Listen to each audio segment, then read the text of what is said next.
La communication du président de la République a porté sur 3 points principaux.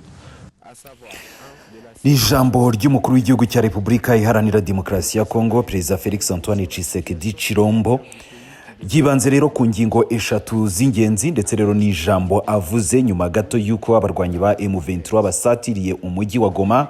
Yewe rero n'ubu ngubu turimo kubagezaho iyi nkuru. Mu marembo y'uyu mujyi hakomeje kumvikana urusaku rw'imbunda ziremereye n'impande zombi zihanganye, aho isaha iyo ari yo yose uyu mujyi wa Goma ufatwa nk'umurwa mukuru w'intara ya Kivu y'Amajyaruguru ushobora kugwa mu maboko y'abarwanyi ba M23. Ni ijambo avuze kandi nyuma y'uko bano barwanyi ba M23 bigaruriye ibice by'ingenzi bikomeye cyane birimo nka Minova ndetse n'umujyi wa Sake wari umaze imyaka hafi 2 yose aba barwanyi ba M23 byarabananiye kuwinjiramo. Si ibyo gusa, ahubwo ni ijambo uyu muyobozi wa Repubulika Iharanira Demokarasi ya Kongo avuze nyuma gato cyane yo kwemeza urupfu rwahoze ari guverineri w'intara ya Kivu y'Amajyaruguru, Generali Peter Chirimwami Nkuba.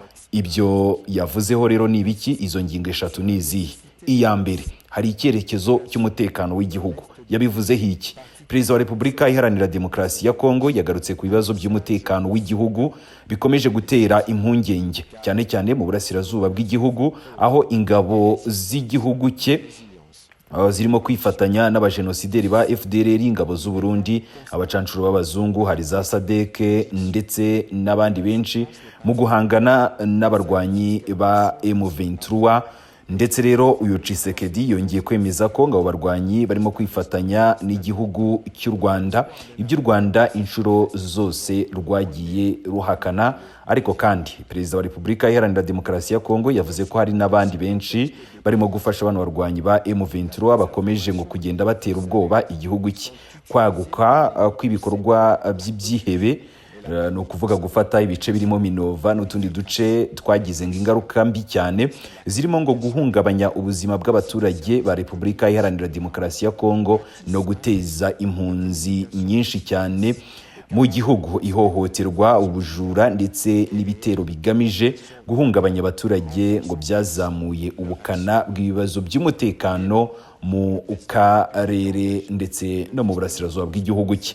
Naho rero Perezida wa Repubulika Iharanira Demokarasi ya Kongo akaba n'umuyobozi mukuru w'ingabo ndetse no kuvuga ko ari umugaba w'ikirenga, yashimiye ubutwari n'ubwitange bw'ingabo za Repubulika Iharanira Demokarasi ya Kongo zihangana n'ibibazo zishaka kubungabunga ubumwe bw'igihugu ndetse no kwirengera izo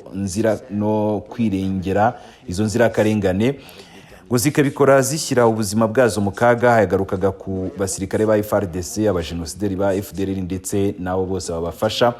Yashimiye cyane rwose ibyo abo ngabo bakomeje kugaragaza ku rugamba kugeza ku baturage ba Repubulika Iharanira Demokarasi ya Kongo nabo bakomeje kugenda batera ingabo mu bitugu abo basirikare barimo gusiga ubuzima ku rugamba, cyane cyane kandi ngo abahungabanyijwe n'ibikorwa by'intambara. Yongera kubizeza ko umutekano uza kugaruka mu gihe cya vuba. Ubutumwa bwuzuye icyizere n'ihumure ahangaha nibwo yabahaye. Twabigarutseho ni ingingo eshatu. Ingingo ya kabiri hari ugushimangira ko abaturage batibagiranye.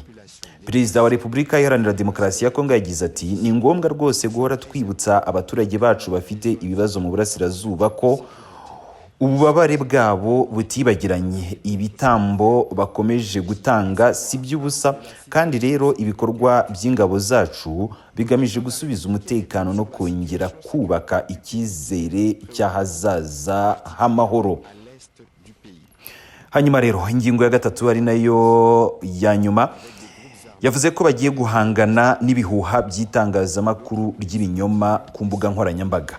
Perezida yagaragaje ko mu bihe by'ibibazo ngo abanzi b'igihugu bakoresha ibihuha n'amatangazo atariyo kugira ngo bateze urujijo n'icuraburindi mu baturage. Ni mu guhangana nabyo rero yasabye Minisitiri w'itangazamakuru n'itumanaho Patrick Muyaya hamwe rero n'abashinzwe itumanaho ry'ingabo ngo gushyiraho uburyo bukomeye cyane bwo gutanga amakuru yizewe ndetse no kugera ku baturage b'imbere mu gihugu. Ibi ngo bizafasha gukomeza ibikorwa byo guhangana n'ibibazo mu gihugu. Ibi kandi Tshisekedi Tshilombo yabigarutseho agaragaza ko ni mu gihe ngo umwanzi nawe yahisemo gukoresha imbuga nkoranyambaga mu kurushaho guca intege abaturage ba Repubulika Iharanira Demokarasi ya Kongo n'abaturage bari ku rugamba, ngo Perezida Tshisekedi arifuza ko noneho itangazamakuru ry'imbere mu gihugu ndetse n'ibindi bitangazamakuru byose byarushaho gutangaza amakuru ari magatima ingabo ziri ku rugamba ndetse n'abaturage ba Repubulika Iharanira Demokarasi ya Kongo muri rusange. Hari ugushyigikira ingabo ndetse no kubateza imbere muri iki kibazo barimo cy'intambara. Ni Tshisekedi Tshilombo wasabye Minisitiri w'Intebe, Minisitiri w'Ingabo ndetse n'abayobozi bakuru b'ingabo gushyira imbaraga zose mu gushyigikira ingabo za Repubulika Iharanira Demokarasi ya Kongo. Yasabye ko ibyo bakeneye byose mu kazi kabo harimo ibikoresho, ibiribwa n'ibindi by'ingenzi ngo bitangirwa ku gihe, kandi rero bigatuma bakomeza guharanira umutekano n'amahoro y'igihugu mu burasirazuba bwa Repubulika Iharanira Demokarasi ya Kongo. Ati abatabazi bacu rero bakeneye inkunga yacu yose kugira ngo bakomeze guhangana n'abanzi b'amahoro kandi barengere buri gace k'igihugu cyacu. Perezida wa Repubulika Iharanira Demokarasi ya Kongo rero nuko nguko yakomeje kurema icyizere n'agatima ingabo ze zirimo gushirira ku icumu mu burasirazuba bw'igihugu. Agana ku musozo w'iyo nama yongeye kugaragaza ko inkunga yihutirwa mu gufasha abibasiwe n'intambara ko nayo ikenewe. Ati nasabye Minisitiri w'Intebe kuyobora itsinda ry'ihumure rigomba kugera muri Goma. Iri tsinda rizaba rigizwe n'abagize guverinoma, abadepite, abahagarariye izindi nzego z'ingenzi mu guhangana n'iki kibazo. Ni muri icyo gihe Minisitiri w'Ubuzima n'uw'imibereho myiza y'abaturage hamwe rero n'abayobozi b'intara zose bakire impunzi z'intambara.